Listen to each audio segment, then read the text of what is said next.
चोर किसी शरीफ व्यक्ति के घर पर रुक गया यात्री बनकर। अब उस शरीफ व्यक्ति ने उस चोर को अपने घर के बीच में सुलाया, एक नेक आदमी मानकर। घर वाला सो गया निश्चिंत होकर के, खाना खुना खिला के, और चोर रात्रि में चोरी करके चला गया। अब उस नेक व्यक्ति को, वो स्वयं नेक था, उसको चोर दिखाई नहीं दिया वो, और एक शरीफ व्यक्ति चला गया चोर के घर पे, यात्री रात्रि में रुक गया। अब वो चोर सारी रात जागता रहा कि कहीं ये रात ने तेरी चोरी ना कर ले, और वो शरीफ आदमी खा कर खाना सामने सोया था और सुबह आराम से उठा, और चोर सारी रात जागता रहा कहीं ये रात ने चोरी ना कर ले जा, क्योंकि उस शरीफ व्यक्ति में वो दुष्ट चोर अपनी ही परछाई देख रहा था, अपना ही दोष देख रहा था। तो इसी प्रकार दोस्त हम इस दास का विरोध कर रहे हैं, और उस दास पर जो ऐसे आरोप गंदे लगाए झूठे, वो स्वयं ही ऐसे थे। और पुण्यात्माओं, आप देख रहे हो क्रोथा आश्रम सरकार के पास रहा 7 वर्ष, उसको लुटवा दिया, करोड़ों की संपत्ति भक्तों के दान का नाश करवा दिया, सारा लुटवा दिया। और आज परमात्मा ने हमें क्या दे रखा है, और जो ऐसा बताते हैं, सुनने में आ रहा है कि जो उस परमात्मा के सच्चे स्थल से कोई सामान उठा कर ले गया था, उनका सर्वनाश होने जा रहा है।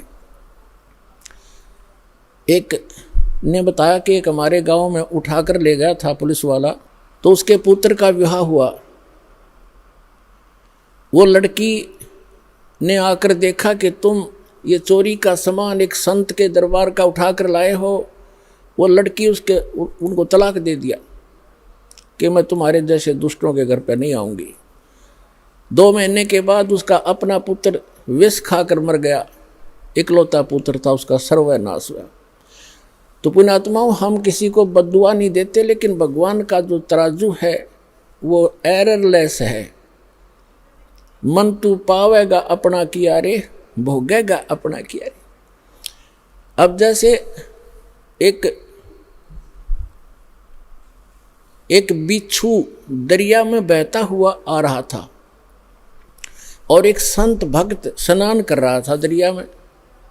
उसने देखा ये जीव डूबेगा मरेगा, उसने ऐसे हाथ में उठाया, उसको बाहर फेंकना चाहा। बिच्छू ने डंक मारा और पानी में गिर गया।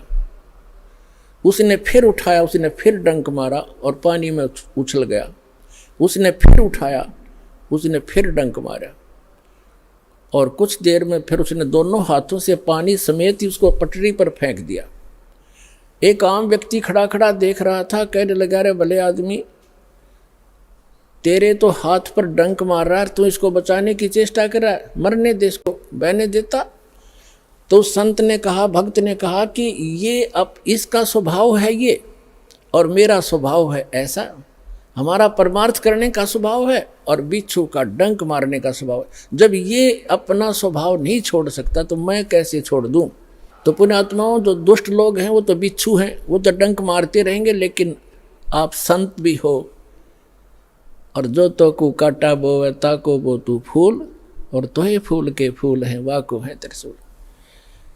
एक समय की बात है, एक चोर चला गया किसी चोरी के उद्देश्य से। उसने एक गरीब किसान का बैल चोरी कर लिया, अकेला एक ही बैल था उस गरीब व्यक्ति के। लेकिन वो भक्त था, भगवान का भक्त था, परमात्मा से डरने वाला था, दान धर्म करता था, गुरु जी की शरण में जाता था। परमात्मा आते रहते हैं, कोई भेष बदल कर कहीं ना कहीं संत की लीला करते रहते हैं, कबीर भगवान।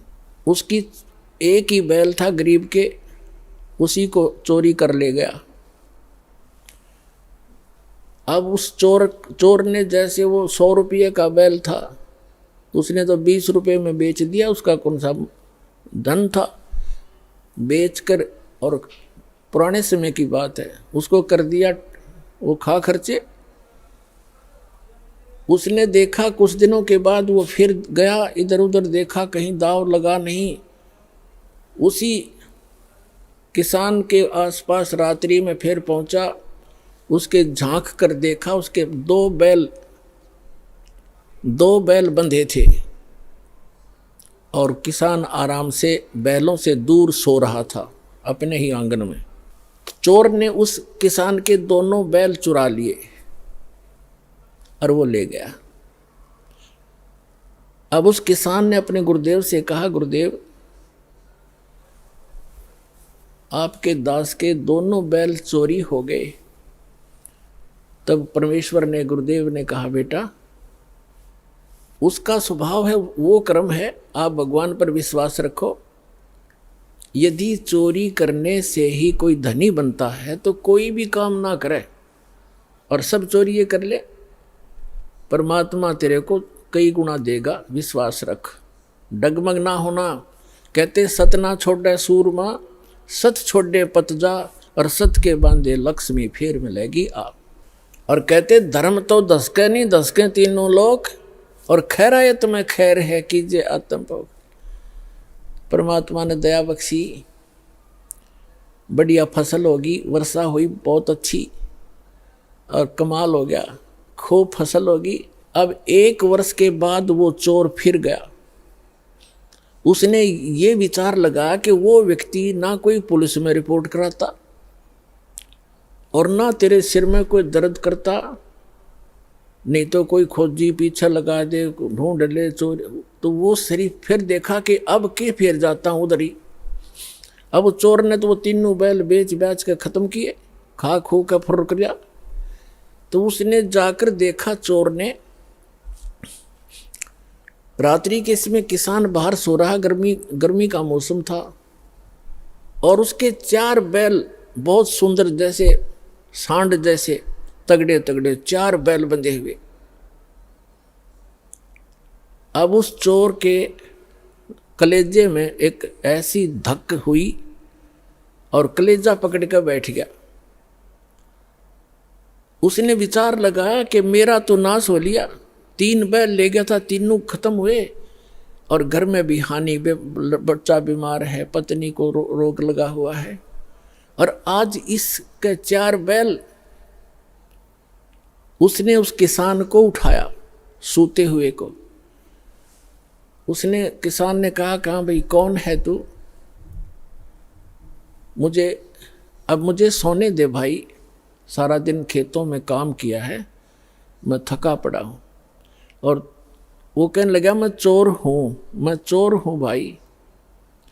किसान कहने लगा, भाई कोई बात नहीं, आप अपना काम करो, मुझे डिस्टर्ब ना करे, सोने दे, वक्त से उठना है, आप अपना काम करो जो जिस काम आए हो।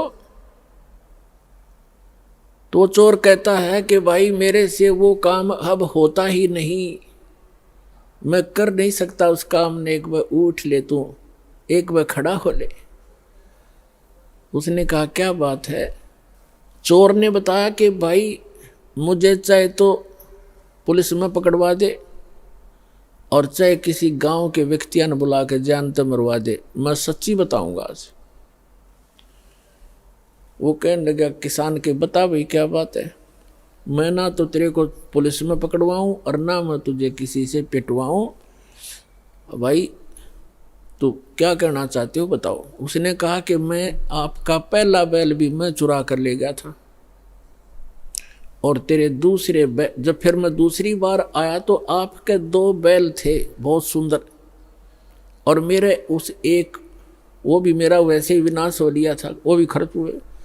दूसरी बार आपके दोनों बैल भी मैं चुरा कर ले गया था, और मेरे पास आज खाने को दाने नहीं, और तेरे पास 4 बैल खड़े हैं, मुझे युवराज बता दे, ऐसा गरीब आदमी तू कैसे लाया 4 बैल? तब उसने कहा, भाई अब सुन ले मेरी, मैं कहाँ से लाया? मैंने गुरु बना रखे हैं और वो परम संत भगवान आए हुए हैं, मैं उनका सेवक हूँ, उनकी आज्ञा का पालन करता हूँ, और ऐसे कर आप भी दीक्षा ले लो, परमात्मा धनी करेगा तब धनी बना करते हैं। तो उसने कहा, ठीक है भाई मैं दीक्षा ले लूँगा। अपने गुरुदेव के पास लेकर गया वो उस किसान उसको कि गुरुदेव एक भक्त आया है, आपका दास आया है और ये दीक्षा लेना चाहता है आपसे। अच्छा बेटा दीक्षा ले लो। तो गुरुदेव ने बताया कि बेटा चोरी नहीं करनी, मांस नहीं खाना, शराब नहीं पीना। तो उसने कहा महाराज मैं बड़ा दुष्ट व्यक्ति था और आपके इस देवता के मैं तीन बैल चुरा कर ले गया था, मेरा तो नाश हो गया, मेरा बच्चे भी बीमार, मेरी पत्नी को भी रोग है और आपके इस बच्चे के 4 बैल बंधे। तो उसने कहा बेटा कोई बात नहीं, अनजान में गलती ना जाने किस किस पे हो जाती है और फिर सुधर जाओ, इंसान ही होता है।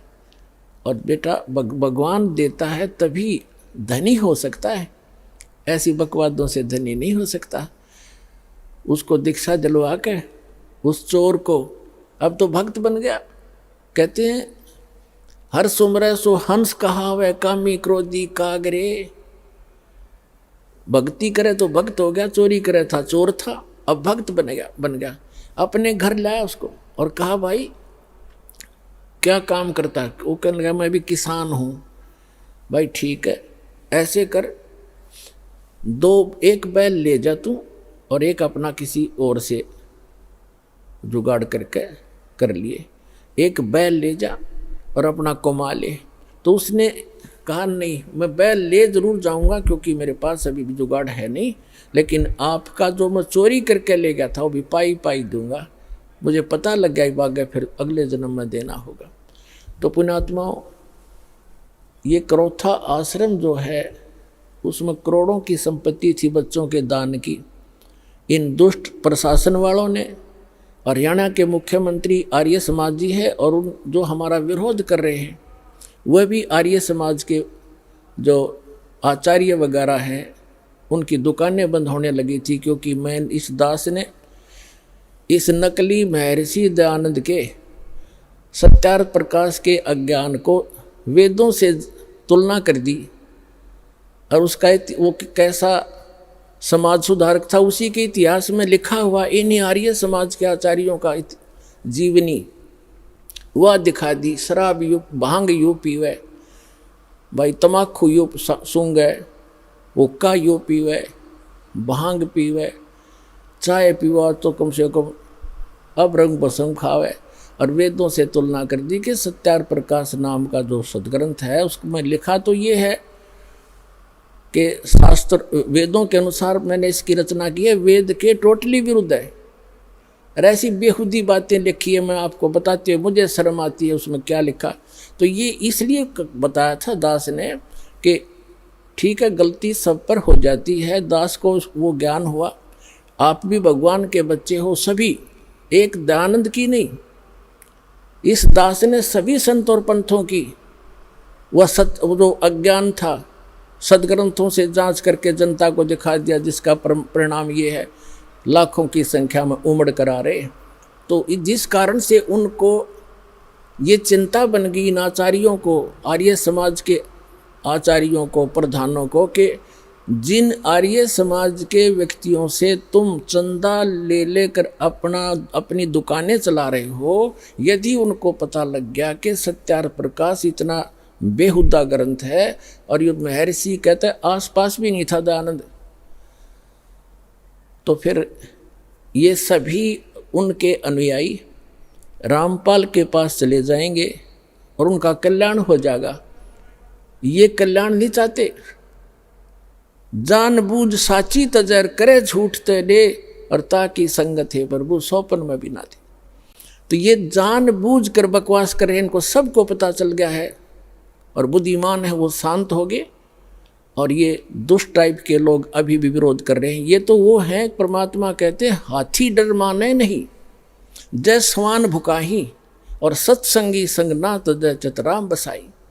हाथी जैसे कुत्तों के भौंकने से कभी परवाह नहीं करता, चलता रहता है। तो साधु संत चाहे कोई कितना विरोध करो पर सच्चाई पर रहे, भगवान से डर कर चले, किसी का बुरा नहीं करे, सोचे भी नहीं, करना तो बहुत दूर की बात है। तो उसका बुरा कभी नहीं हो सकता, ना तो फिर भगवान की आवश्यकता ही नहीं, भगवान है ही नहीं कहीं पर। तो अब उस आश्रम के अंदर पुलिस वहीं पर सरकार के कब्जे में और करोड़ों की चोरी करवा दी। एसी तक उठा ले गए और उसको कह दिया वो अनट्रेसेबल है, पता नहीं लगा चोर का। तुम टिंडे लेने बैठी थी पुलिस वहाँ पर, चोर का पता नहीं लगा। अरे ये पता लगेगा चोर का। भगवान कहते तुमने उस दरगाह का महल नहीं देखा, धर्मराज के लिख तिल तिल का लेखा। परमात्मा सारे पूरे कर देगा बच्चों तुम्हारे, देख लेना। पर तुम बैलेंस ना खोइयो, अपनी शांति बनाए रखना। कुछ दिनों में दिखा देंगे आपको, ये पूरा संसार पलटेगा।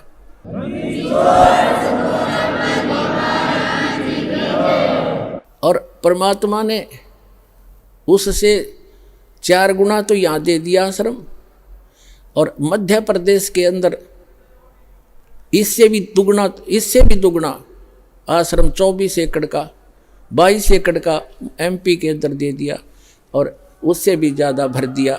और पुण्यात्माओं, समर्थ का शरणाग हो, रंग होरी हो, कबू न हो एकाज राम रंग होरी हो। समर्थ की शरण में रहो, उसका कभी बुरा नहीं हो सकता। कभी हमने किसी का बुरा नहीं सोचना। जिन्होंने हमारे साथ जुल्म किए हैं, हम उनका प्रतिशोध नहीं रखेंगे, ना रखना मन में। फिर भगवान रूस जाएगा, उसका फिर ऑपरेशन खत्म हो जाएगा अगर आप उसका बदला लेना चाहोगे। कभी नहीं सोचना, भगवान पर छोड़कर चलो।